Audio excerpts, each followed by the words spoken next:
فرماتے ہیں اگر توحیدی طور پر آپ کے ذہن عالی میں محفوظ ہے تو میں اپنے سلسلے بیان کا آغاز کرنا چاہتا ہوں۔ کربلا کو پہچاننے کے لیے جن موضوعات پر غور کرنے کی ضرورت ہے، میں اپنا حاصل مطالعہ جو آپ کے سامنے آئندہ مجالس میں گزارش کروں گا، میں چاہوں گا کہ آپ اس کو ذہن میں محفوظ کریں، اور نہ محفوظ ہو سکے تو الحمدللہ آپ کے اتنے وسائل موجود ہیں کہ جن میں ان باتوں کو محفوظ کیا جا سکتا ہے اور آئندہ جس سے خود بھی فائدہ اٹھایا جا سکتا ہے اور دوسروں تک یہ پیغام پہنچایا جا سکتا ہے۔ واقعہ کربلا کا پہلا بنیادی نقطہ یہ ہے کہ واقعہ کربلا میں جن شخصیتوں کا نام آتا ہے یہ خود کون ہے اور ان کی اپنی حیثیت کیا ہے۔ یوں تو شخصیتیں بہت ہیں جن کا کربلا کے ذہن میں ذکر آتا ہے، ادھر والے بھی اور ادھر والے بھی، لیکن جو دو کردار ہیں، جو نمایاں کردار ہیں، اس میں ایک طرف کردار ہے فرزند رسول حسین ابن علی کا اور ایک طرف کردار ہے ابن ابو سفیان کے بیٹے یزید کا۔ میں آپ کے سامنے ابتدائی مراحل میں چاہوں گا کہ ان دونوں کرداروں کو آپ عالم اسلام کی نگاہ میں پہچانیں، روایات اور آیات کی روشنی میں، کہ روایات اور آیات کی روشنی میں شخصیت امام حسین کیا ہے، اور روایات اور تاریخ کی روشنی میں کردار یزید ابن معاویہ کیا ہے۔ یہ باتیں شاید میں عرض کیا تھا کہ کچھ دنوں پہلے ان کے تذکرے کی ضرورت نہیں تھی، ہر آدمی پہچانتا تھا کہ امام حسین کا کردار کیا ہے اور یزید کی زندگی کیا ہے، مگر دور حاضر میں حالات کو اتنا الٹا جا رہا ہے اور تاریخ کو اتنا مست کیا جا رہا ہے کہ اس کی وضاحت ضروری ہے تاکہ یہ بات انسان کے ذہن میں رہے کہ اگر واقعہ کربلا کے بارے میں کچھ نہیں جانتا تو فقط یہی دیکھ لے کہ جس مارکے میں ایسے دو کردار ٹکرائیں گے وہ مارکا کیا ہوگا۔ توجہ کریں، تو پہلی منزل ہے شخصیت امام حسین۔ امام حسین کی شخصیت کو پہچاننے کے لیے تین راستے ہیں، یا امام حسین کو آیات قرآن سے پہچانا جائے، یا امام حسین کو سیرت و کردار پیغمبر سے پہچانا جائے، یا امام حسین کو خود امام حسین کی سیرت اور ان کے کردار سے پہچانا جائے۔ پہلو تو بہت ہیں مگر میں ظاہر ہے کہ ایک گھنٹے میں یا 2 گھنٹے میں ساری باتیں نہیں گزارش کر سکتا ہوں، لہذا میں خاکے آپ کے سامنے رکھوں گا تاکہ آپ کے لیے مطالعے کے راستے کھل جائیں۔ امام حسین کی شخصیت بے اعتبار قرآن، امام حسین کی شخصیت بے اعتبار سیرت پیغمبر، اور امام حسین کی شخصیت خود اپنی سیرت اور اپنے کردار کے اعتبار سے، تاکہ تاریخ کے اعترافات بھی سامنے آئے اور مزید مسائل جو آئندہ آپ کے سامنے آنے والے۔ اگر آیات قرآنی کے اعتبار سے کردار امام حسین کو دیکھا جائے تو اس حقیقت سے کوئی انکار کرنے والا نہیں پیدا ہو سکتا جس کی ادنا نظر قرآن مجید اور تفاسیر قرآن پر ہے، کہ جس وقت قرآن مجید کی آیت کریمہ انما یرید اللہ لیذھب عنکم الرجس اہل البیت ویطہرکم تطہیرا، جب یہ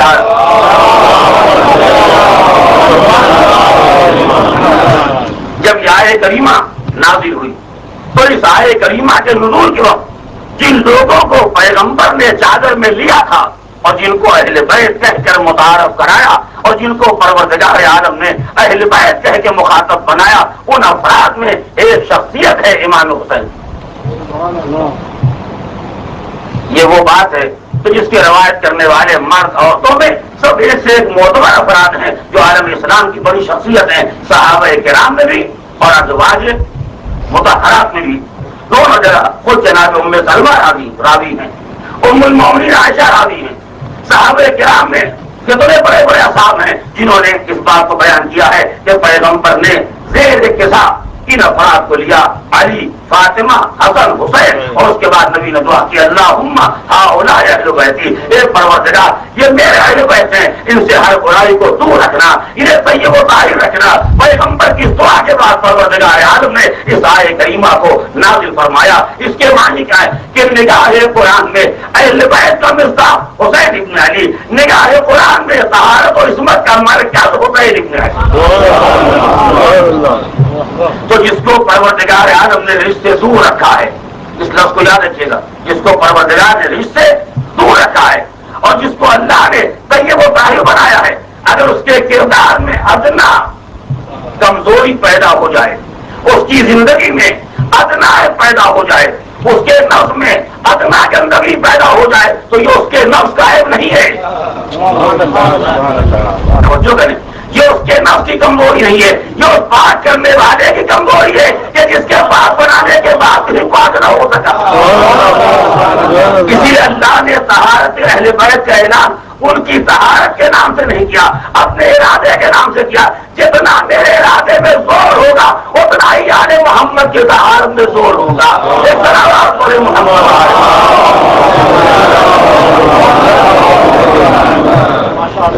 یہ میرا موضوع تو نہیں ہے، لیکن بات آ گئی ہے تو ایک نیا رخ ہے، وہ چاہے تو آپ کے حوالے کروں اور آپ اسے ہمیشہ یاد رکھیں گے۔ ابو سعید خدری پیغمبر کے معتبر صحابی ہیں، عالم اسلام میں سب ان کے اعتبار کے قائل ہیں، خود امام حسین نے ان کے اعتبار کا حوالہ دیا۔ وہ کہتے ہیں کہ سرکار دو عالم سے پوچھا گیا، یا رسول اللہ یہ آیت تطہیر کس کی شان میں نازل ہوئی؟ سنتے تو رہتے ہیں، حدیث سے برابر پڑھتے رہتے ہیں، مگر یہ پیغمبر کے جلیل القدر اور معتبر صحابی ابو سعید خدری کی روایت ہے کہ انہوں نے پیغمبر سے پوچھا کہ یا رسول اللہ یہ بتائیے یہ اہل بیت کون ہے؟ ہم تو سمجھتے ہیں اہل بیت کے معنی کیا ہے؟ علی، فاطمہ، حسن، حسین؟ نہیں۔ ابو سعید کہتے میں نے حضور سے پوچھا کہ یہ آیت کریمہ آیت تطہیر کس کی شان میں نازل ہوئی؟ اہل بیت کون ہے؟ تو پیغمبر نے فرمایا نزلت فیہ وفی علی وفاطمہ والحسن والحسین۔ عربی زبان سے کچھ تو آپ مانوس ہیں۔ پیغمبر نے فرمایا یہ آیت میرے بارے میں نازل ہوئی ہے اور علی کے بارے میں، حسن کے بارے میں، حسین کے بارے میں، فاطمہ کے بارے میں۔ یعنی پیغمبر نے یہ کہہ کے واضح کر دیا کہ اس سے مراد میرے گھر والے نہیں ہیں۔ اس لیے کہ اگر نبی کے گھر والے ہوتے تو نبی کے گھر والے علی، فاطمہ، حسن، حسین۔ پیغمبر نے کہا یہ خود میرے بارے میں نازل ہوئی ہے۔ اسی لیے حدیث قصہ میں اہل بیت نبی کا ذکر نہیں ہے، اہل بیت نبوت کا ذکر ہے کہ نبی کے گھر والوں میں نبی کے علاوہ ہوں گے اور نبوت کے گھر والوں میں خود نبی بھی ہے، علی بھی ہے، فاطمہ بھی ہے، حسین بھی ہے۔ محمد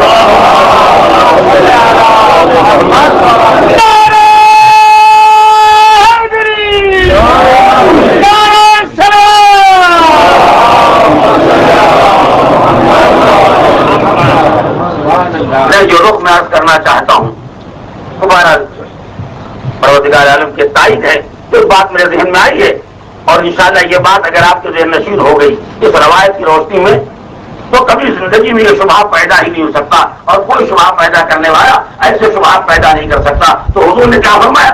یہ آیت میرے بارے میں، علی کے بارے میں، فاطمہ کے بارے میں، حسن کے بارے میں، حسین کے بارے میں۔ بس پیغمبر اسلام کا یہ بیان ایک مسئلے کا مستقل حل ہے۔ وہ مسئلہ کیا ہے؟ یہ بحث چل رہی ہے، بات کہے یا بات رکھے۔ ہمارے یہاں کہا جاتا ہے اہل بیت اللہ کا ارادہ یہ ہے کہ تم کو بالکل طیب و طاہر رکھے، ہر برائی سے الگ رکھے، لیکن ہم کو اسے کہا جاتا ہے کہ اللہ نے کیا کہا ہے کہ اللہ کا ارادہ ہے اہل بیت تم کو پاک کرے، اور یہ کہہ کے لوگ خوش ہو گئے۔ جو اللہ نے کہا ہم تم کو پاک کرنا چاہتے ہیں تو پاک کرنا چاہتے اس کے معنی یہ ہے جو کہا جاتا ہے وہ آپ جانتے ہی ہیں، سنتے ہی رہتے تو وہ تھا، لیکن میں چاہتا ہوں اس بات کو ذہن میں رکھیں۔ تو کیا کہا گیا کہ اللہ اہل بیت کو پاک کرنا چاہتا ہے، اور جب پاک کرنا چاہتا ہے تو اس کے معنی یہ ہے کہ پہلے معاذ اللہ کوئی کمزوری تھی، پاک نہیں تھے، لہذا پاک کرنا چاہتا ہے۔ لیکن میں یہ گزارش کرنا چاہتا ہوں کہ ٹھیک ہے اللہ پاک کرنا چاہتا ہے، اللہ اہل بیت کو پاک بنانا چاہتا ہے، یہی تو آپ کہنا چاہتے ہیں، مگر اپنی بات پر قائم رہیے گا۔ اتنی بات سمجھ لیجیے کہ جن کے بارے میں آیت نازل ہوئی ہے ان میں ایک پیغمبر ہے، ایک علی ہے، علی حساب نہیں ہوا، ایک پیغمبر ہے، ایک علی ہے، ایک زہرا ہے، ایک حسن ہے، حسین ہے۔ اور آیت اس وقت نازل ہوئی ہے جب امام حسن امام حسین پیدا ہو چکے تھے۔ حساب لگاتے رہیں گا، میری محنت ظاہر ہو، جب امام حسن امام حسین پیدا ہو چکے تھے اور پیدا ہو کے اتنے بڑے ہو چکے تھے کہ اپنے پیروں سے یہ بھی آئے، اپنے پیروں سے وہ بھی آئے۔ مباہلے میں تو یہ روایت ہے کہ پیغمبر میدان میں حسین کو گودی میں لے گئے، مگر چادر تطہیر میں آنے میں کوئی ایسی روایت نہیں ہے کہ حسین کو کوئی گودی میں لایا۔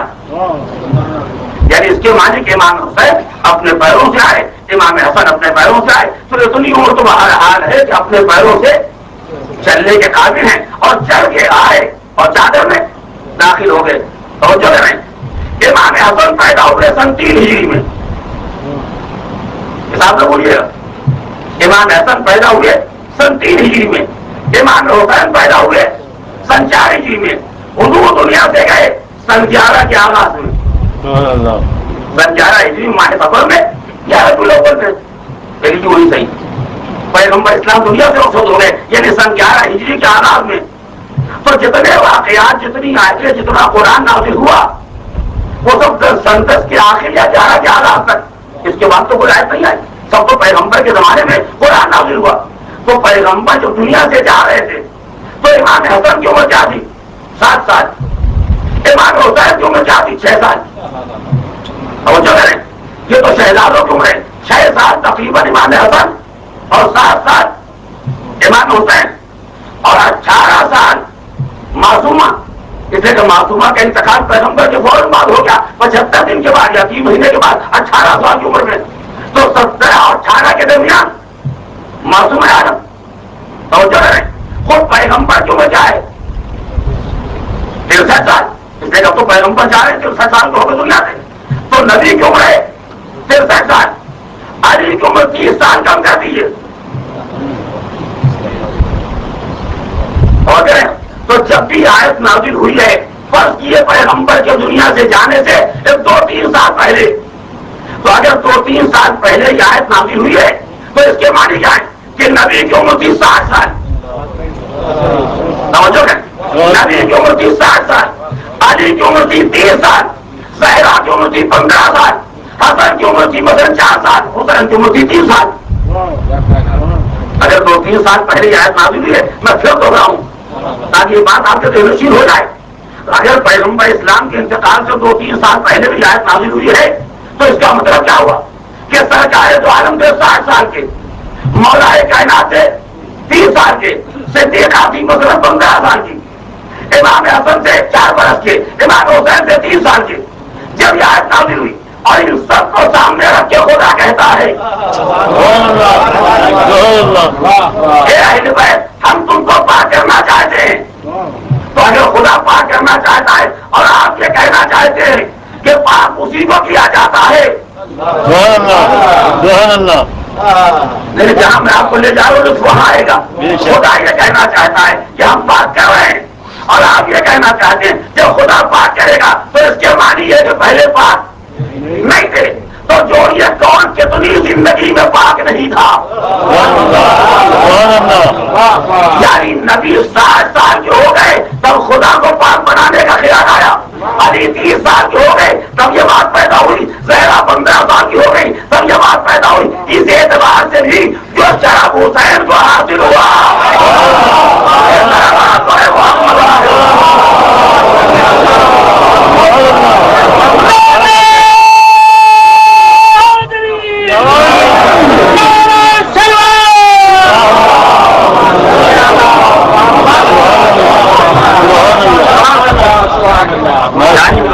آیت کے بعد آپ حساب سے نزول آیت کے بعد ابھی امام حسین کو 54-55 سال دنیا میں رہنا ہے. حضور کو تو 3 ہی سال رہنا ہے، حضور کو تو 2 ہی سال رہنا ہے. اگر پڑھ کے آپ حساب لگائیں گے تو آپ کا کیا ایمان بنے گا پیغمبر کے بارے میں، کیا عقیدہ بنے گا سرکار دو عالم کے بارے میں. اور یہاں تک تو میں نے بات گزارش کی وہ واضح تھی. ایک مسئلہ جو اس سے زیادہ سنگین ہے کہ اگر مسئلہ پاک کرنے ہی کا ہے تو چلیے زیر کے ساتھ اب تو خدا نے پاک کر دیا. توجہ کا عزیز ہو اور یاد ہے یاد ہمیشہ کام آئے گا. اب جب شہادت میں آ گئے اور خدا نے طہارت کا اعلان کر دیا اب تو سب پاک ہو گئے. تو جس کے بارے میں جتنا شبہ ہوگا وہ اس کے پہلے ہوگا. نہیں بولتے کیا؟ جس کے بارے میں جو شک شبہ بھی ہوگا وہ آج کی تاریخ سے پہلے ہوگا. آج کے بعد تو کوئی شک شبہ نہیں ہوگا. اسے اب تو خدا نے پاک بنا دیا. یہ مسلمانوں یہ کہنے سے پہلے سوچو کہ جو شبہ ہوگا وہ پہلے ہوگا، بعد میں نہیں ہو سکتا. تو اتنا تو سوچا ہوتا کہ نبی نے رسالت کا اعلان پہلے کیا ہے، علی کی ولایت کا اعلان بعد میں ہوا ہے.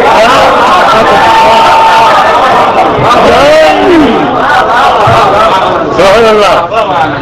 توجہ کریں. یعنی حضور نے اپنی رسالت کا اعلان آیت کے نازل ہونے سے پہلے کیا ہے، اور خطیب میں علی کی ولایت کا اعلان تو آیت کے نازل ہونے کے بعد کیا ہے. یعنی بقول آپ کے طہارت سے پہلے کا وہ اعلان ہے اور طہارت سے پہلے کا یہ اعلان ہے. اگر شک کرنا ہے تو نبوت سے کرو، علی کی مولیت پہ شک نہ کرنا.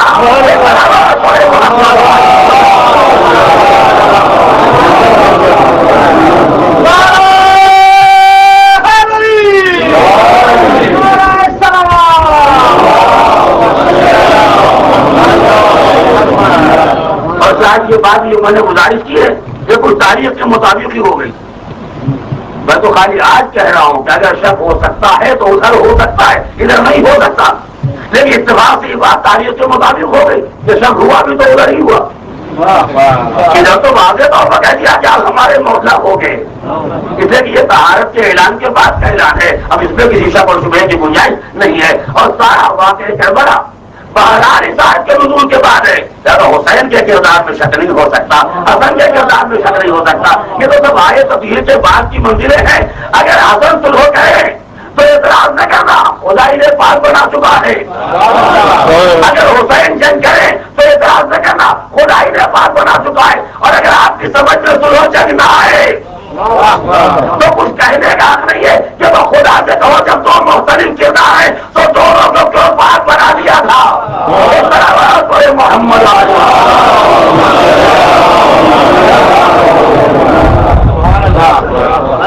آئے تطہیر میں اہل بیت کا مصداق حسین ابن علی، یعنی ان مصادیق میں جو آئے تطہیر کی مصداق ہیں ان میں ایک حسین ابن علی. تو حسین با اعتبار آئے تطہیر منزل و مرکز طہارت. اس کے بعد جب سرکار دو عالم عیسائیوں کے مقابلے میں مباہلے کے میدان میں آئے تو حسین کو گودی میں لے کے آئے اور خدا اعلان کر رہا تھا پیغمبر کہو تم منستحل ونجعل لعنت اللہ علی الکاذبین. آؤ مباہلہ کریں اور سب مل کے جھوٹوں پر اللہ کی لعنت کریں. تو جو جھوٹوں پر لعنت کرنے کے لیے قافلہ آیا ہے اس میں حسین ابن علی، وہ طہارت حسین کا اعلان ہے، یہ صداقت حسین کا اعلان. یعنی اگر کوئی حسین کی طہارت میں شک کرے تو ارادے خدا میں شک ہے، اور اگر کوئی حسین کے مقابلے پر آ جائے تو وہ مصداق صادقین نہیں ہو سکتا، مصداق لعنت تو ہو سکتا ہے. ایک طرح کوئی محمد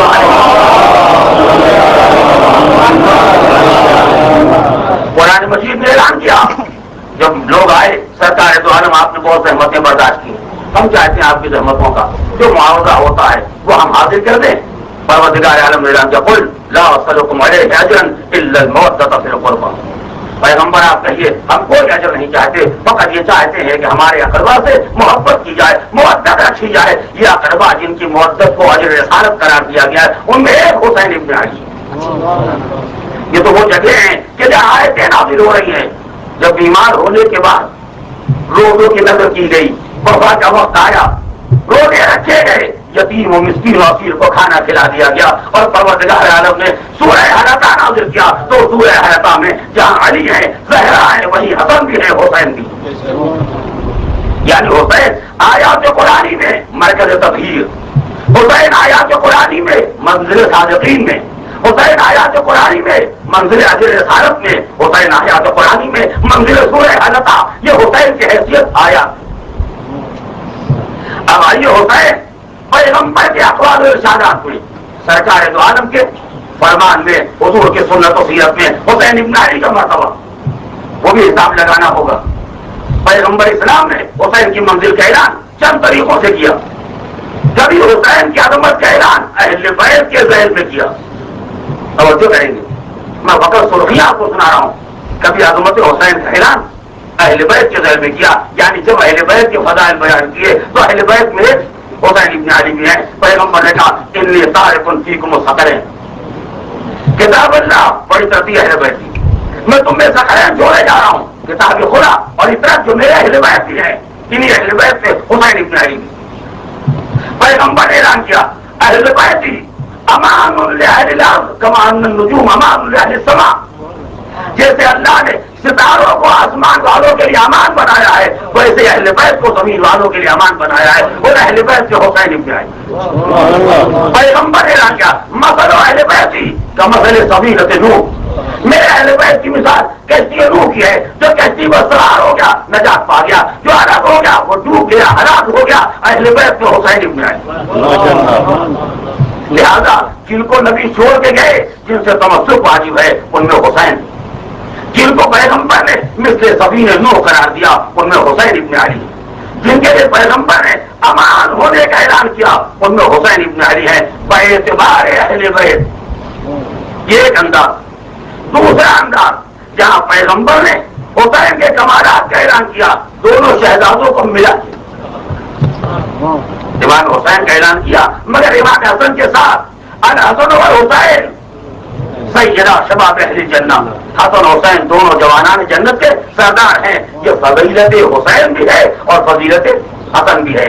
پیغمبر نے اعلان کیا ہذان ابنایا امامان قاما و قعدا، یہ میرے دونوں بیٹے امام ہیں، چاہے کھڑے ہو جائیں چاہے بیٹھ جائیں۔ یہ کمال حسین کا اعلان ہے حسن کے ساتھ۔ ہذان ریحانتایا، یہ دونوں دنیا میں میرے پھول ہیں، یہ کمال حسین کا اعلان ہے حسن کے ساتھ۔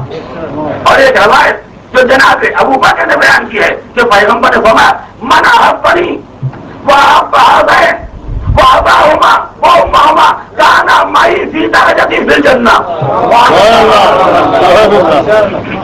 توجہ کریں، خلیفہ اول راوی ہے کہ پیغمبر نے فرمایا من احبنی، جو مجھ سے محبت کرے، جو مجھ سے محبت کرے، وحب حسین، اور ان دونوں شہزادوں کو حسن حسین کو دوست رکھے، وہ اباہما، اور ان دونوں کے بڑے بزرگوار کو، وہ امہما، اور ان دونوں کی مادر گرامی کو، اگر ان سب سے کوئی محبت کرے تو وہ جنت میں میرے ساتھ میرے درجے میں ہوگا۔ یہ حسین کی فضیلت کا اعلان ہے، مگر تنہا حسین کا ذکر نہیں ہے، حسین کا ذکر ہے بھائی کے ساتھ، مادر گرامی کے ساتھ، بڑے بزرگوار کے ساتھ۔ پیغمبر اسلام میں یہ اعلان فرمایا، اور روایت میں کوئی شک تو ہو نہیں سکتا۔ جب شک ہوتا ہے جب راوی غیر معتبر ہوتا ہے، جب راوی معتبر نہیں ہوتا تو روایت مشکوک ہو جاتی ہے۔ جب راوی ایسا ہو جس کا اعتبار عالم اسلام نے پہچانا ہوا ہے، تو اس کے بعد بھی اگر مسلمان اعتبار نہ کرے تو اس کے معنی نہ رسالت کا اعتبار ہے نہ خلافت کا اعتبار۔ کہنے والا پیغمبر، روایت کرنے والا ایک ایسا انسان جس کو سب پہچانتے ہیں، لہذا پیغمبر اسلام نے اعلان کیا کان معی فی درجتی فی الجنہ۔ اللہ جو ان سے محبت کرنے والا ہے وہ میرے ساتھ جنت میں میرے درجے میں ہوگا۔ اب پیغمبر کا درجہ کیا ہے کون اس کو بتا سکتا ہے، مگر سرکار دو عالم نے اس شرف کا اعلان کیا اپنے شہزادوں کے لیے، ان کی محبت کے لیے، اور اسی کے ساتھ ساتھ زہرا اور علی کی محبت کو بھی شامل کر لیا۔ باقی آپ سوچیے، اسی کے ساتھ ان ساری محبتوں کو شامل کر لیا کہ جس کے بعد یہ ساری محبتیں ہیں، تنہا حسین کو گلے لگانے سے کام نہیں چلے گا، تنہا حسن سے اظہار محبت کرنے سے کام نہیں چلے گا، بلکہ ضرورت اس بات کی ہے کہ شہزادوں سے محبت کی جائے، علی ابن ابی طالب کی محبت کو دل میں جگہ دی جائے۔ یہ سارے کمالات جمع ہو جائیں گے تو سرکار دو عالم اس شرف کا اعلان کرتے ہیں۔ یہ وہ کمالات ہیں جن کا اعلان پیغمبر اسلام نے حسین کے بارے میں کیا، مگر اہل بیت کے ساتھ، عطرت کے ساتھ، ان افراد کے ساتھ جن کی مدح میں پروردگار عالم نے آیات اور سورہ نازل فرمائے ہیں۔ اس کے بعد وہ منزل آتی ہے کہ جہاں پیغمبر نے حسین کا اعلان کیا، حسین کے کمالات کا اعلان کیا، یا تنہا حسین کا اعلان کیا اور تنہا ان کے کمال کا اعلان کیا۔ مگر بات آ گئی ہے، بے فکر کہہ کے آج یہی پر تمام کرنا چاہتا ہوں اور انشاءاللہ کل مزید وضاحت کروں گا۔ ایک مرحلہ ہے، سب کو سنا ہوا ہے، پیغمبر اسلام جا رہے ہیں اور دو سے پیغمبر پر نواسا ہے، آنے والے کی نظر پڑ گئی، اسے دیکھا کہ پیغمبر اپنے کاندھے پر نواسے کو لیے جا رہے ہیں۔ جب پیغمبر نے نواسے کو مخاطب کیا اور مخاطب کر کے آنے والے نے نواسے کو مخاطب کر کے آواز دی، اللہ نے تم کو کتنی اچھی سواری دی ہے، نعم المرکب، تمہارے لیے بہترین سواری کا انتظام پروردگار نے کیا ہے۔ پیغمبر نے چوک کے کہا فقط یہی دیکھتے ہو، فقط یہی دیکھتے ہو کہ ان کو اللہ نے سواری کیسے دیے، یہ کیوں نہیں دیکھتے ہو کہ اللہ نے مجھ کو سوار کیسے دیے؟ اب یہی سے اختلاف نظر کا بھی اندازہ ہو گیا یہ کہنے والا مرکب کو دیکھنا چاہتا ہے، راکب کو نہیں دیکھنا چاہتا. نبی نگاہ کو ادھر موڑنا چاہتے ہیں. یعنی اندازہ ہو جائے کہ اسلام میں مرکب بن جانا ہنر نہیں ہے، راکب بن جانا ہنر ہے.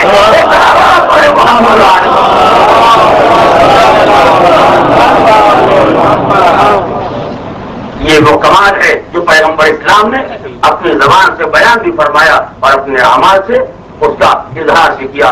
یہ حسین ابن علی کا مرتبہ ہے پیغمبر اسلام کی سیرت اور پیغمبر کے کردار کی روشنی میں.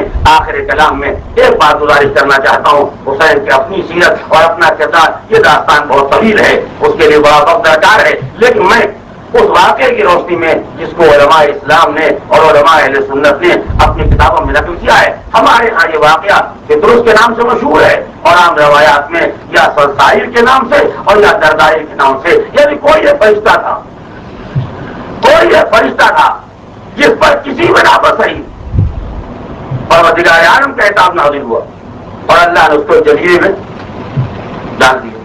وہ دن بھی آیا جب نبی کے گھر میں نواسا پیدا ہوا. جبریل امین ملائکہ کی فوجوں کو لیے ہوئے ہیں نبی کی بارگاہ میں مبارکباد پیش کرنے کے لیے.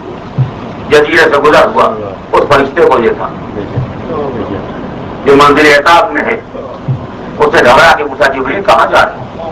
یہ سارے فرشتے آسمان سے زمین کی طرف آ رہے ہیں، کیا قیامت آ گئی؟ کہا یہ قیامت نہیں آ رہی، آخری پیغمبر کے گھر میں نواسا پیدا ہوا ہے، حکم پروردگار ہے، ہم جائیں مبارکباد دینے کے لیے، ہم جا رہے ہیں وہاں مبارکباد دینے کے لیے. کہا کیا یہ ممکن ہے کہ ہم کو بھی لے چلو؟ جبریل بھی ایک ملک اور سید الملائکہ ہیں. جبریل اپنے اختیار سے کسی کو راستے سے لے کے چلے جائیں یہ ان کے بس کا کام نہیں اور کسی کے بس کا کام نہیں. خصوصیت کے ساتھ جس کو اللہ نے معصوم بنایا ہے وہ اگر اپنی مرضی سے کام کرنا شروع کر دے تو اس پر بھی عذاب نازل ہو جائے، وہ بھی عذاب میں آ جائے. لہذا جبریل بھی کوئی کام نہیں کر سکتے جب تک مرضی پروردگار نہ ہو. اب اگر جبریل کسی کو لے کے چل رہے ہیں تو اس کے معنی ہے کہ منشاء الہی ہے، مرضی پروردگار ہی ہے. اب مدت عتاب تمام ہو چکی، لہذا جبریل لے کے چلے سرکار دو عالم کی خدمت میں آئے. عرض تبلیغ کرنے کے بعد مبارکباد دینے کے بعد کہا یا رسول اللہ یہ بندے خدا ہے، فرشتہ ہے جو عتاب میں آ گیا اور میں گزر رہا تھا. اس سے گزارش کی پروردگار عالم کی اجازت ہے آپ کی بارگاہ میں لے کے آیا ہوں، اگر آپ دعا کر دیں، آپ پروردگار عالم کی بارگاہ میں التماس کریں تو یہ عذاب ختم ہو جائے اور اس پہ عذاب سے نجات مل جائے. اب اہل حدیث یعنی روایات نقل کرنے والے وہ بیان کرتے ہیں کہ پیغمبر اسلام نے کہا ٹھیک ہے اگر لے آئے ہو تو آج لے آئے ہو. کیا اس لیے لائے ہیں کہ آج آپ کے گھر میں مسرت کا دن ہے، خوشی کا دن ہے، آپ کی بیٹی کے یہاں بیٹا پیدا ہوا ہے، اللہ نے آپ کو نواسا عطا کیا ہے. کیا جب اس کی وجہ سے لائے ہو تو میرے پاس کیوں لائے؟ دنیا میں وہ آیا ہے اور اس کی آنے کی بنیاد پر لائے ہو تو یہاں کیوں لائے؟ لے جاؤ اسی کے گہوارے کے پاس. لائے اور اللہ کے گہوارے کے پاس جان دیا. روایت تو فکر ہے جانے والے ملک نے اپنے بابوں کو حسین کے جسم سے نہیں حسین کے گہوارے، حسین کے گہوارے سے اپنے جسم کو اپنے بازوؤں کو مت کیا اور ایک مرتبہ تازہ بال اوپر آتا ہوئے. اور اب جو چلا تو روایات میں یہ کہہ کے چلا من مسلی، ارے میرا جیسا کون، میرا جیسا کون ہے؟ انا آتی ہے کوئی حسین، میں حسین کا آزاد کیا ہوں، میں حسین کا آزاد کرتا ہوں. یہ کہہ کے چلا. اور میں نے علماء اسلام کی روایت میں یہ فقرہ دیکھا ہے کہ یہ فرشتہ جس کو حسین ابن علی کے طفیل میں نئے بالوں پر ملے اور پرواز کر کے چلا تو ہمارے یہاں روایت میں یہ فقرہ ہے کہ اس نے کہا میرا جیسا کون ہے، میں حسین کا آزاد کرتا ہوں، مجھے حسین نے آزادی دلائی. مگر جو میں نے روایت دیکھی ہے علماء اسلام کے ہاں وہ فقر اتنی نہیں ہے کہ فرشتے نے کہا میں حسین کا آزاد کرتا ہوں، بلکہ علماء اسلام نے روایت میں نقل کیا ہے کہ یہ فرشتہ جب آسمان پر گیا تو اس دن سے اس کا نام ہو گیا مولد حسین، حسین کا غلام. اب یہ پہچانا جاتا ہے فرشتوں کے درمیان حسین کے غلام کے نام، حسین کے غلام سے نام سے، یعنی جس کو حسین نے آزادی دلوائی ہے. ظاہر ہے جس کو اتنا بڑا شرف کسی طرح سے مل جائے وہ اس کا بندے بے دام نہ ہو جائے. وہ اس کا غلام نہیں ہو جائے گا. لہذا پروردگار عالم نے اس کو یہ شرف دیا. بس یہ واقعہ آپ کو سنا ہوا ہے. میں ذیل میں ایک فقرہ کہہ کے اور اس تذکرے باپ کے سامنے خاتم احترام عرض کرنا چاہتا ہوں. جو آج کی تاریخ کے تذکرے سے مناسبت رکھتا ہے. دور حاضر میں یہ مسئلہ بہت واضح ہے اور ہر آدمی جانتا ہے. آج دنیا میں کوئی بڑے سے بڑا صاحب اختیار، کوئی بڑے سے بڑا حاکم ہو، اس کے سامنے جو کوئی مسئلہ، کوئی مقدمہ آتا ہے، مثلا ہمارے ملک کا ایک معاملہ ہے، ہم کس ملک کے سربراہ سے گزارش کریں کیا اس مسئلے کو ذرا ٹھیک کرا دیں یا اس میں اگر آپ دخل دے دیں تو مسئلہ حل ہو جائے گا. تو اس کے بعد ایک ہی جواب ہوتا ہے، بے شک میری بھی ایک حیثیت ہے، میں صدر مملکت ہوں یا میں وزیر اعظم ہوں یا میں بہت بڑا سلطان اور بادشاہ ہوں، مگر مسئلہ دوسرے ملک کا ہے. ایک ملک کا حاکم دوسرے ملک کے معاملات میں دخل اندازی نہیں کرتا. وہ ان کا اپنا داخلی معاملہ ہے، وہ ان کے اپنے معاملات ہیں، ہم سے کیا تعلق ہے. نہیں غور کیا. لیکن آج دنیا میں یہ بات مسلمات میں ہر آدمی جانتا ہے کہ ایک مملکت کے معاملات میں دوسرے ملک آدمی دخالت نہیں کیا کرتا ہے، اور سب یہ کہتے ہیں یہ ان کا داخلی معاملہ ہے، ہم کیا کر سکتے ہیں. سمجھو کیا؟ اگر کسی انسان پر عتاب نازل ہوتا، اگر زمین کا کوئی مسئلہ ہوتا اور زمین کے کسی آدمی سے گزارش کی جاتی اور وہ اس میں ہاتھ لگاتا اور مسئلے کو حل کرا دیتا تو کوئی حیرت کی بات نہیں. مسئلہ یہاں کا نہیں ہے، مسئلہ آسمانوں کا ہے. معاملہ انسانوں کا نہیں، معاملہ فرشتوں کا ہے. آسمان پر رہنے والے فرشتے بڑے تھا، تو مسئلے کو کوئی آسمان والا طے کرے، مسئلے میں کوئی فرشتہ آ جائے. زمین پر رہنے والا انسان آسمان کے معاملات سے کیسے ہاتھ لگائے گا. سمجھ گئے؟ مگر پیغمبر نے کہوائے حسین تک بھیج دیا اور حسین نے مسئلے کو حل کر دیا تاکہ ناواقف پہچانے حسین کے اقتدار کی حدیں زمین تک محدود نہیں ہیں. اور وہ تجار عالم نے حسین کو یہاں بھی بولنے کا حق دیا ہے، وہاں بھی بولنے کا اختیار دیا ہے. ایک محمد